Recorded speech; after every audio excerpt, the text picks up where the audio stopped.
Right, so what is up guys, SDPZ here, and today we're going to be talking about a massive topic that has obviously been released today about Manchester City's Champions League ban being overturned and them now being allowed to play in the Champions League next season and having not having this 2-year ban that was obviously proposed to them. So, I want to hear from you guys personally, down in the comments, what your opinions are on this topic before we get into it. Let me know in the comments what your opinions are. I'd like to see if there is any Man City fans out there, what you think of the situation, whether you think it's correct. Obviously, I'm assuming you're all absolutely buzzing, but whether you think it's correct, whether it's just a bit dodgy, but I'm going to go into my opinions and I want to see what you guys think in the comments, so let me know. Right, so originally we go back, Man City were given a 2-year Champions League ban and a 25 to 30 million euro fine for breaching financial fair play rules, which is obviously the way that clubs spend money and the way that they're allowed to spend money within a transfer window, so that they don't spend too much money and become some stupid sort of superpower that they obviously wouldn't be if they didn't have the money. For instance, a good example of this is obviously PSG. They signed Mbappe and Neymar in the same transfer window. Now, they were like £350 million worth of transfers, and they immediately loaned Mbappe back to Monaco so that they weren't going to be breaching financial fair play by having £350 million of players join in one summer. So, effectively, by loaning the player back to Monaco and Mbappe, he wasn't at the club, so they weren't breaking the rules. Barcelona have done this before as well when they've signed players. I think it might have been the year they signed Suarez and maybe some other players, or maybe the year they signed Coutinho, where they loan players back out to avoid this, or they've got away with things in the past. There's plenty of clubs that have got away with breaching financial fair play in the past, but this one was just a bit interesting because obviously it was made obviously very serious by the fact they were given a 2-year ban from the Champions League as well. I just don't really understand it personally as a football fan. I just don't understand UEFA's reasoning. Obviously, this has gone to the high courts of football and UEFA, and the decision has been upheld and it's been reduced, obviously, to no ban from the Champions League at all. They've got away completely scot-free. The only thing they've got is a £10 million fine, €10 million fine, sorry, which, like I say, it's a lot of money to like me and you, but to Man City and Sheikh Mansour, the bloke who owns it, it's like a drop in the water. It's nothing. So realistically, they've not got any punishment for breaking financial fair play, which they have done over the last season or so, when they've been signing obviously all these defenders and players for all kinds of money.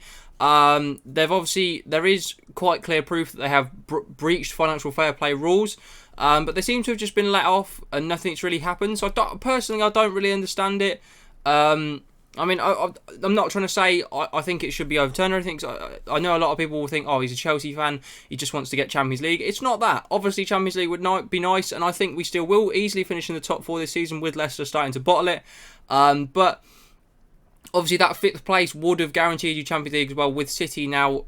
With City being banned, so it meant there wasn't as much pressure. Now there is a hell of a lot more pressure to get the results to finish in the top 4, which I think we'll do anyway, but it's, for me, I don't really understand it. Like, why they bothered to give out the ban in the first place if they were just going to crumble and just take it away anyway. So if they have, it seems as if they had no sort of money to back it or no power in the situation. The club and the owner with all the money. Of course, he's one of these Arab oil owners that has all this kind of money that could easily probably persuade them. I'm not saying that's what he's done. I'm not accusing him of that. It's just something that could easily have happened. He could easily persuade UEFA to just drop the charges and not happen with a nice little checkbook sat on the side. And especially with the way UEFA has been corrupt over the last few years with the likes of Sepp Blatter, Michel Platini, you could easily see that this could have happened, that they could have not, this isn't fair, and it has just been a bribery, or it has just been overruled by money, because UEFA are a very corrupt company. They don't really know how to run football. They're run by a lot of people who just want their money, and they're not really interested in the welfare of football, proven by Sepp Blatter and Michel Platini, both being obviously suspended from the company for simply stealing and cheating at everything. So it's an interesting one for me. I'm not against it, because it would have been a shame to not see a team as good as Manchester City in the Champions League. They are obviously one of the best teams in club football, and it would have been a shame not to see someone as good as that in the Champions League. And I think, personally, for me, if they don't win it this year, they are high favourites to win it within these sort of this year or the 2-year of this ban. I think this year, after they've obviously, if they do manage to beat Real Madrid in the second leg, when we go back to the Champions League, that mini tournament in August, I think they're high favourites to win the competition for me. I'm not sure whether they will, because they seem to always manage to bottle it when it comes to about the semi-finals. But if you can beat Real Madrid, really, then I feel like you shouldn't be beating anyone in that competition. especially Real Madrid's current run of form have gone obviously back to top of La Liga.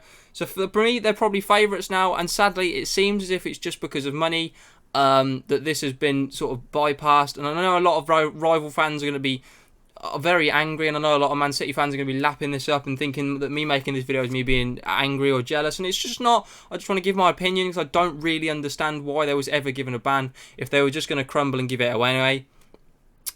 But for me, that makes it clear. For any club now, you can just go out and spend what you want. There is no rules. They can't do that. They now, say Man United now go out in the summer and they want to buy Jadon Sancho, Koulibaly, whoever else, and it comes to like 200, 300 million, nothing can happen. They literally cannot be fined or banned in any way because Man City haven't been, and it's the same situation. It's with like Chelsea. Obviously, we've signed Werner and Ziyech. We could go out now and sign Havertz, a centre back, a left back, and there's nothing can happen. They cannot ban us because you can't go back on a decision where you've literally just let a team off and then just ban another team.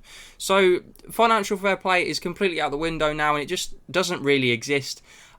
It's a bit poor for me. I don't rate it, but it's a decision that's been made by UEFA. I think it's wrong personally, but that's what they've said. So like I say, let me know in the comments what you guys think on this. I'll be very interested to see what your guys' opinions are on this, because I mean, I'm unsure, as you can probably tell, but I'm interested to see what you guys think. Thank you very much for watching, and hopefully you have enjoyed. Drop a like on the video if you have, and subscribe if it is your first time around here, and join the family by hitting that notification bell. We upload every single day at 6 PM. Plenty of fantastic videos coming soon. I've got loads of ideas for the near future. Hopefully you guys will enjoy them. Thanks for sticking around.